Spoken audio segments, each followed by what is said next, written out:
Hello students, this is our welcome to my YouTube channel. हमने आपकी पेट preparation के लिए आपको डीआई के एक सीरीज प्रोवाइड करा रहे हैं, जिसमें आपको बेहतर तरीके से हम, चाहे वो बार ग्राफ हो, चाहे वो लाइन ग्राफ हो, पाई चार्ट हो या फिर टेबल हो, उनको बहुत अच्छे से कर रहे हैं। प्रीवियस ईयर पेपर्स जो यूपी ट्रिपल एस सी ने कराए हैं उसको आधार बना करके अच्छे क्वेश्चन प्रोवाइड कराने की कोशिश कर रहे हैं। आपके मैथ पोर्शन को हमने स्टार्ट कर दिया है, जिसमें अभी तो हमने प्रीवियस ईयर का एक सेट कराया था, लेकिन अब आपको रेगुलर उसमें सब जो चैप्टर वाइज आपके हैं उनसे शुरुआत करेंगे, नंबर सिस्टम से शुरुआत करेंगे। और आधार फिर से हम वही बता रहे हैं, आधार आपके यूपी ट्रिपल एस सी की हुई कराई हुई कंडक्टेड एग्जाम्स ही रहेगा, वहीं को आधार बनाकर ही हम क्वेश्चन को सेट करेंगे। यानी कि लेवल ना तो अब ज्यादा जाएगा ना ही डाउन जाएगा। ठीक है। अब तीसरा पोर्शन जो हमने शुरू किया था वो इंग्लिश का किया था। इंग्लिश के सबसे ज्यादा हमने आपको बताया था कि कंप्रिहेंशन ही पूछा जा रहा है। आप पेट की प्रीवियस एग्जाम देखिए, वहां पर आपको पैसेज दिया जा रहा है और इसके अलावा पैसेज से 2 या 3 क्वेश्चन पूछने के बाद जो बचते 2 या 3 क्वेश्चन है, क्योंकि 5 ही नंबर की टोटल इंग्लिश आनी है, जो 2 या 3 और बचते हैं वो वोकैब्स आ रहे हैं। वोकैब्स में 3 ही चीजें पूछ रहा है, वो एंटोनिम पूछ रहा है, सिनोनिम पूछ रहा है और वन वर्ड सब्स्टिट्यूशन पूछ रहा है। ठीक है। तो उसी कड़ी में एक हम आपका क्लास करवा चुके हैं, जिसमें आपको एक पैसेज हमने प्रीवियस ईयर का उठाया था, वो आपको करवाया था। किस तरह से पैसेज किए जाते हैं, किस तरह से उनको टैकल करना होता है, ये हमने आपको उसमें बताया था। कि सबसे पहले अगर कोई लेंदी पैसेज है, बड़ा पैसेज है और स्टोरी टाइप का, क्योंकि पैसेज भी लगभग 2 तरह के होते हैं, एक एडिटोरियल थिंकिंग बेस होते हैं और दूसरे स्टोरी बेस होते हैं। स्टोरी बेस पैसेज सभी लोग कर लेते हैं, उनकी एक कहानी होती है, पढ़िए और आपको आंसर आराम से मिल जाता है। लेकिन जब एक कोई एडिटोरियल बेस होता है, कोई कॉन्सेप्ट बेस्ड पैसेज होता है, किसी प्रॉब्लम को शो करने वाला पैसेज होता है, तो वहां पर थोड़ी सी दिक्कत होती है उसके मीनिंग को अंडरस्टैंड करने में।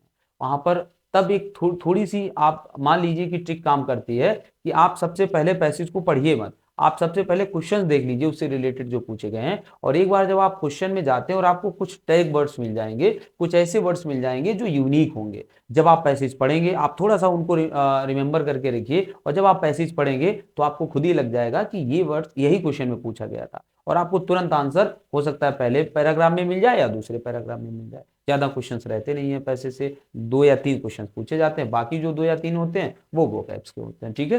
तो इससे रिलेटेड हम एक वीडियो आपको प्रोवाइड करा चुके हैं, जो कि काफी अच्छा था, आप उसको जाकर देख सकते हैं। सेकेंड वीडियो हम आपके लिए लाए हैं जो कि पैसेज से ही है, और आगे के हम बनाएंगे वो वोकैब से रिलेटेड बनाएंगे, जिसमें वोकैब्स भी 3 ही तरह की आपको प्रोवाइड कराएंगे जो आपके एग्जाम में पूछी जा रही है। और उसमें भी वो वोकैब्स रखेंगे, याद करने को तो आप एंटोनिम सिनोनिम सैकड़ों याद कर जाइए, वन वर्ड सब्स्टिट्यूशन सैकड़ों याद कर जाइए, कोई लिमिट नहीं है इनकी। आप मार्केट में देखेंगे तो मोटी मोटी बुक्स इन पर रखी हुई हैं, लेकिन उतना आप कर भी नहीं सकते, और 5 नंबर के लिए करा भी कितना जाए भाई। आप उतने ही तो कर सकते हो जितना उस नंबर की वैल्यूएशन पे फिट बैठता है, आपको और भी 13-14 सब्जेक्ट्स पढ़ने हैं।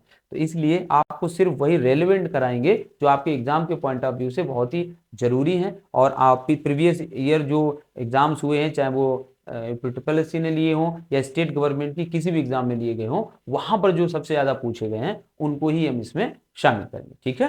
तो चलिए स्टार्ट करते हैं इसी कड़ी में पैसेज को। ये पैसेज है, इससे पहले काम करा चुके हैं। इस पैसेज में आप देखेंगे कि इससे रिलेटेड 2-3 क्वेश्चन होंगे और फिर वोकैब्स के क्वेश्चन होंगे। तो चलिए पहले क्वेश्चन ही देख लेते हैं कि क्या क्वेश्चन बन रहा है। पहला क्वेश्चन बन रहा है, Elizabeth new Elizabeth new never lived. जो उसका नया नेवर था, पड़ोसी था एलिजाबेथ का, वो रहता था, मतलब कहाँ रहता था ये पूछा जा रहा है यहाँ पर। तो अब क्वेश्चन, अब हमें यहाँ से क्या ध्यान रखना है कि उसके पड़ोसी के रहने के बारे में जो भी जानकारी इस पैसेज में आएगी वो हमें ध्यान से पढ़नी है, क्योंकि वही हमारा आगे एक क्वेश्चन सॉल्व करवाएगा जाके। तो ये आप कह सकते हैं कि यहाँ पर एक टैग वर्ड आ गया है कि कहां पर वो रहता था उसका पड़ोसी। ठीक है, लिव्ड। चलिए अगला क्वेश्चन क्या बन रहा है उसको भी देख लेते हैं। अगला क्वेश्चन है, एलिजाबेथ वॉज सफरिंग फ्रॉम, मतलब वो किससे पीड़ित थी, उसको कौन सी बीमारी थी, वो किससे पीड़ित थी। ये क्या है, कार्डियोवैस्कुलर डिजीज है, अस्थमा है, निमोनिया है या ब्रोंकाइटिस है। वो किससे डिजीज, कौन सी डिजीज थी जिससे वो पीड़ित थी, जरूर पैसेज में उसका नाम आएगा, यानी कि जहां पर भी आएगा हम ध्यान रखेंगे। बाकी इधर आगे वो कैप्स हैं, तो हम पैसेज पे चलते हैं। पैसेज हमारा है, स्टार्ट करते हैं इसको पढ़ना। Read the passage carefully, carefully इसको पढ़िए and answer the corresponding question, तो उससे रिलेटेड क्वेश्चन के आंसर करिए। चलिए देखते हैं। For the past week Elizabeth would come home from work and discover that her her apartment smelled like cigarette smoke. जो फॉर द पास्ट वीक, मतलब पिछले सप्ताह की बात है, Elizabeth would come home, Elizabeth अपने घर पे आती थी और फ्रॉम वर्क, कहां से, काम से, एंड डिस्कवर दैट, उसको पता चलता था, हर अपार्टमेंट की, उसका जो अपार्टमेंट था जहां वो रहती थी, स्मेल्ड लाइक, महकता था, और किसकी तरह महकता था, सिगरेट की तरह महकता था। ठीक है, जो उसका सिगरेट के धुएं की जो बदबू होती है उससे।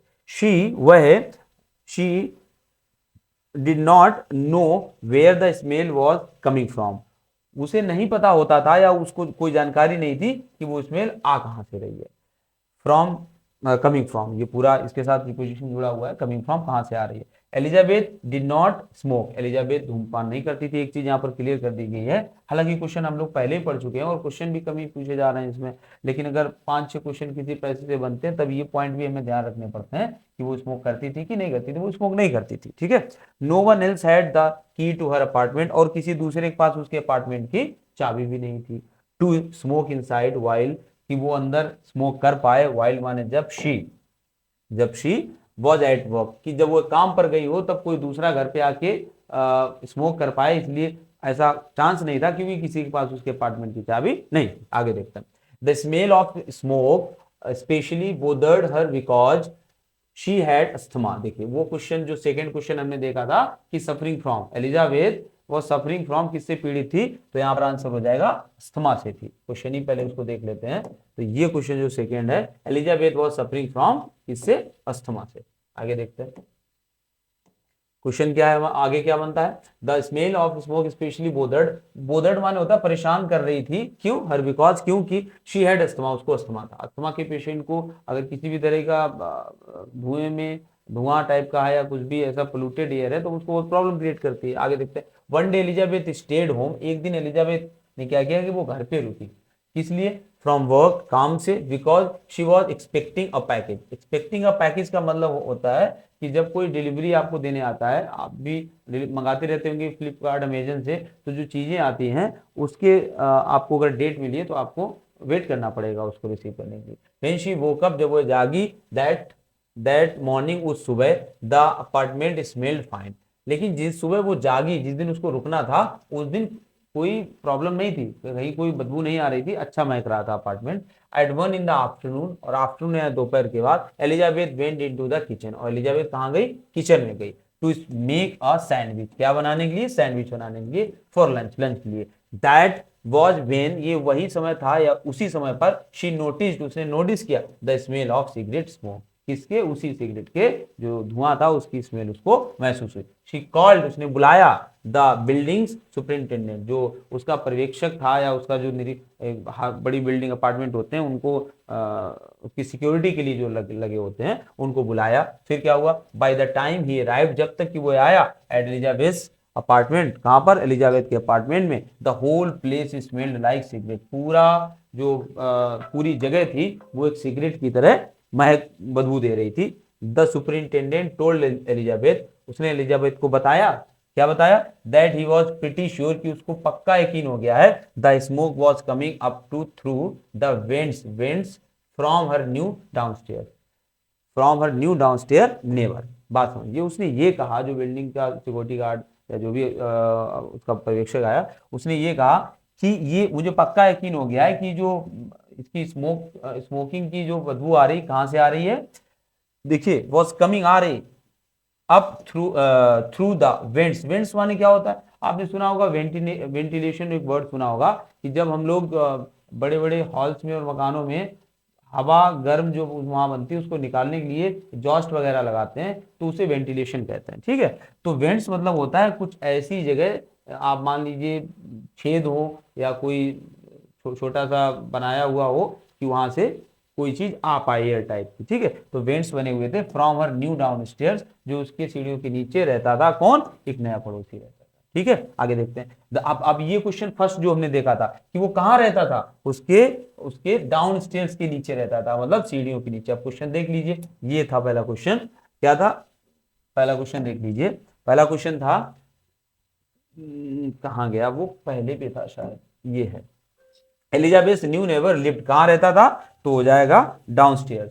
मतलब उससे सीढ़ियों के नीचे ही उसका भी अपार्टमेंट था जहां वो रहता था। ठीक है, अब हम लोग चलते हैं दोबारा से पैसेज पे। फिलहाल हमारे दोनों क्वेश्चन हो गए, लेकिन पैसेज पूरा कंप्लीट कर लेते हैं। The new neighbour was a smoker. क्या था वो? एक स्मोकर था। द सुपरिंटेंडेंट टोल्ड, ने बताया किसको? एलिजाबेथ को, दैट की there was nothing to be done, कुछ भी किया नहीं जा सकता है। The building was really old, कि ये जो अपार्टमेंट है ये पुराना है। And the vents could not be sealed, और ये जो झरोके टाइप के बने हुए हैं, छेद बने हुए हैं, इनको सील नहीं किया जा सकता है। It was also perfectly legal for, और ये पूर्णतः लीगल भी है, किसके लिए?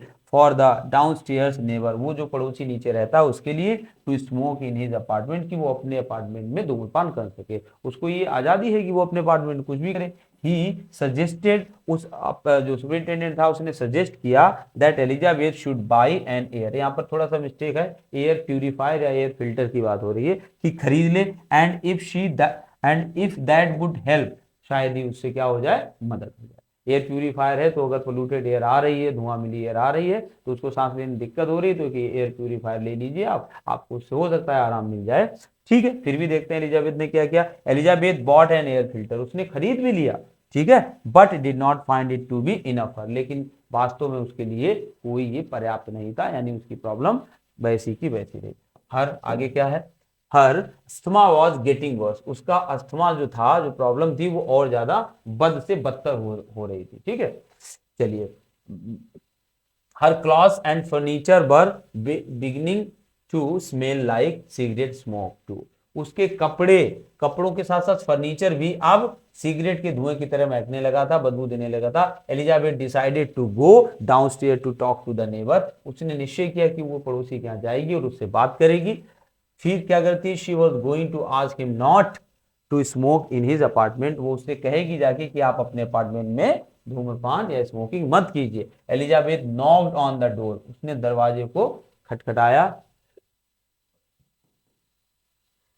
ठीक है, knock at the door. When he open the door, जब उसने दरवाजा खोला, a huge wave of cigarette smoke came out, एक बड़ी वेव, जैसे नहीं कोई सिगरेट पीता तो धुएं ऐसे मिल मिल के चलता है, तो इस तरह से एक वेव आई, किसकी? सिगरेट के धुएं की, केम आउट, बाहर। एलिजाबेथ बिगेन कफिंग, उसको खांसी आ गई बहुत ज्यादा, वायलेंटली, तेजी से। The neighbour gave a disgusted look, और जो पड़ोसी था उसने बहुत ही, डिस्गस्टेड का मीन्स होता है बहुत ही क्रूरता, गंदी, डिस्गस्टेड मीन्स एक ऐसी नजर जो घृणित घृणित दृष्टि से देखा। Are you trying to get me sick, और कहा क्या उसने?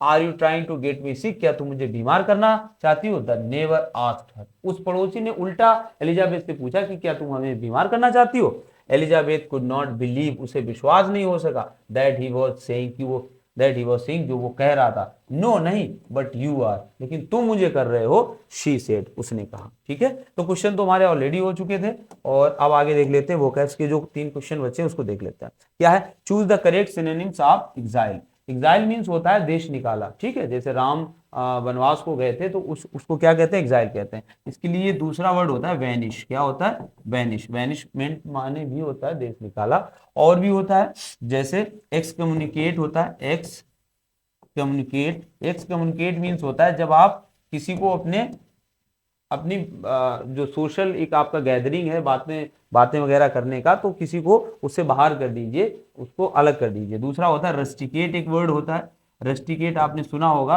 जब किसी को स्कूल कॉलेज संस्था से बाहर कर दिया जाता है। एक होता है ऑस्ट्रेसाइज, ऑस्ट्रे एक होता है ऑस्ट्रेसाइज, किसी के पर्टिकुलर कोई ग्रुप बना है उससे बाहर कर देना, और बैनिश हो गया, एग्जाइल हो गया। ठीक है, इस तरह की कुछ वर्ड्स हैं जो इसके और सिनोनिम हैं, और आपको इसका अगला सिनोनिम देखना है तो क्या हो जाएगा? वैनिशमेंट हो जाएगा। ठीक है, एग्जाइल। ठीक है, अगला देखिए, choose the correct antonym of mourn. Mourn means क्या होता है? एक होता है मॉर्निंग, एक ये मॉर्न। मॉर्न मीन्स होता है दुख, विलाप। ठीक है, तो मॉर्न का हमें क्या बताना है? एंटोनिम बताना है, तो क्या हो जाएगा? खुशी हो जाएगा, ऑब्वियसली जॉय हो जाएगा। ठीक है, वाइटलाइज हो जाता है, एनर्जाइज कर देना, वाइटलाइज होता है एनर्जाइज कर देना, स्फूर्ति ला देना। और अगला इसमें क्या है देखते हैं, नेक्स्ट है,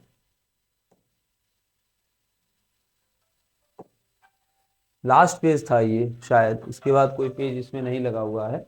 एक क्वेश्चन इसका था, लेकिन एक क्वेश्चन बचा हुआ है, वो इसमें शायद नहीं है। चलिए कोई नहीं, नेक्स्ट हम पैसेज करते हैं।